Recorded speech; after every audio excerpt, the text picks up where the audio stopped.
I think it's more just something I wanted to check in. I don't know if you saw the video I sent you of Micah Parsons talking a little bit, and Shannon Sharpe, Chad Ochocinco responding to him a little. Yeah, I watched it a bit, but yeah, recap it and then yeah, let's certainly Yeah. discuss. Yeah. So Micah Parsons went on Open Thoughts with Funny Marco, and shout out to Funny Marco. Great funny guy, great Yes. just interviews he does with all these sports players, professionals, um just honest reactions, straight deep questions. But what Micah Parsons was doing in one of the videos I saw was calling out reporters and really I think Skip Bayless was one of the big ones, saying that, he doesn't listen to them because they're just rage baiting, they're all Twitter fingers, and then, him sort of saying that, he has way better takes than some of them and some of their, what they do, their content just isn't relevant anymore. But when I heard that, I was just like, I just cracked up because we've talked about Micah Parsons, and Micah Parsons also says it, and it's funny how funny Marco responded because he's like, they say this on their podcast, on their shows about me, but whenever they see me in real life, like they're never gonna say it, and it's like, funny Marco's like, I wouldn't say it because honestly, we talk about it. I would see Micah Parsons, I wouldn't say it to his face. Because if this guy just wants to punch me, he'd probably punch a hole in me. But I think the biggest thing that I just cracked up about was like him saying, calling out these people for rage baiting, but some of his takes are just rage bait in itself because he says, I think this year he said, if he wasn't injured, the Green Bay Packers would have been to the Super Bowl. That's total cap. That's total rage bait, just Mhm. trying to get the attention. So for me, it's like he's complaining about something that he does, um, about the hot takes, but he can't take it when it's about him. He's stirring the pot as well, and he doesn't realize that he's in the same realm as Skip Bayless, Shannon Sharpe. And honestly, we're just spitting facts. Yeah, we don't play the position. I don't know what it takes. I know it probably takes so much to play his position, but I can't say I've played it. But regular season, he's a beast.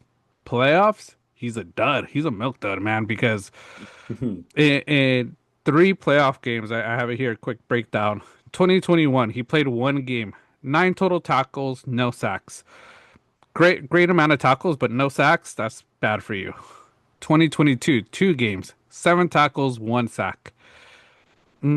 So he still lost. 2023, one game, two tackles, no sacks.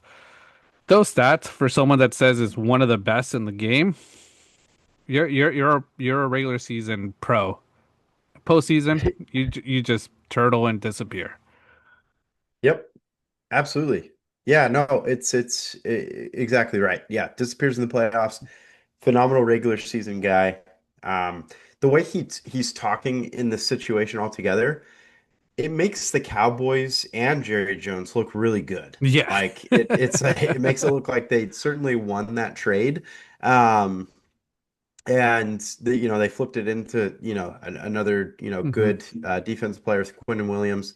And yeah, the defense, I think that there's something there to build off of.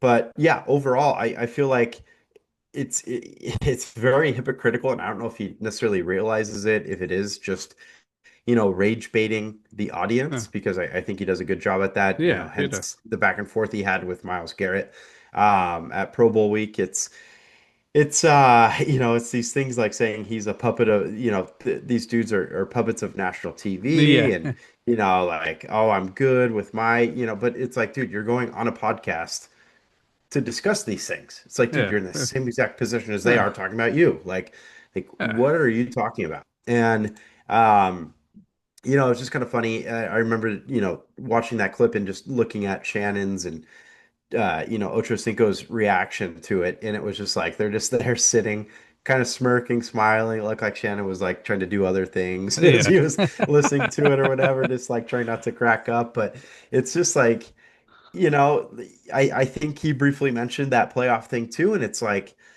it's just facts.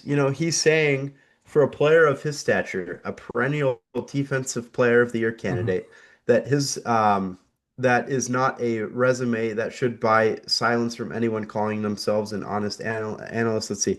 He says he was direct about Shannon was direct about his position. He said Micah Parsons is a phenomenal player, Hmm. but in order for the Cowboys to be better, he needed to be better. What is wrong with that? And that's Hmm. exactly right. If you're you just went over the stats perfectly. It's like, dude, if you're gonna suck in the playoffs, you're Yeah. never gonna be known for anything but a regular season guy. Like Yeah. it's just like where does that go? Do you not like the spotlight? And then for him to say that he would have won the Super Bowl with the Packers, knowing his playoff resume, it's like, dude, if that we saw what happened when he wasn't on the Packers defense. Hmm. Like if you disappear the same way as if you're not playing, Yeah. yeah, you guys are going to lose. Like, what are Yeah. you talking about? Quite frankly, that offense, there's no way. Like, they Yeah. would have made it that far. I haven't gotten it with the Packers. I think their defense was very good, Yeah. but that offense, there's nothing there. Hmm. Like, do what you want about Josh Jacobs. Like, he's seen the best of his career already, I think. And I'm not a true supporter of Jordan Love, but I don't know, man. Parsons, he finds his way back into the spotlight here. Yeah. Funny Marco he's a great interviewer. He keeps it lively. If we ever cross Micah Parsons in real life, I'm with you. I think we're best buds. We have a good time. We can talk Packers football. And yeah, Yeah. we can talk about how much Jerry Jones sucks. Sure. Yeah. Yeah. And like I say, I think that's the one thing sometimes starting to do this podcasting, talking about players. And like I say, I know there's probably teams, players that, well, they'll never invite us to their games. That these teams will never invite us because we talk about them probably not in the best way. But it's like, we're just giving you guys our honest takes, and honestly, we go off a lot of facts. We fact checked a lot of stuff at times, and like I say, we always throw out respect for all these players because they're doing things that no other human being can do. I know I can't play football. All these football players, I talk a lot about Brock Purdy. I know if we get invited to 49ers, it's because of you, Tim, and I'm just probably on the side there. They probably don't want me to speak at all at a 49er game. But it's Uh-huh. like I still give the respect to Brock Purdy because of what he's done, and he's a pro football player. I couldn't do what he does, but I have my takes on his play, just like people have takes on Lamar Jackson, on Josh Allen, not being able to win the big games. Like there's always going to be those takes, and as an athlete and someone just in the media, sports media, in just sports, like you got to learn. Just it's just noise that if you let it get to you, it's going to look worse on you. Yeah, no, absolutely. Um, Completely agree.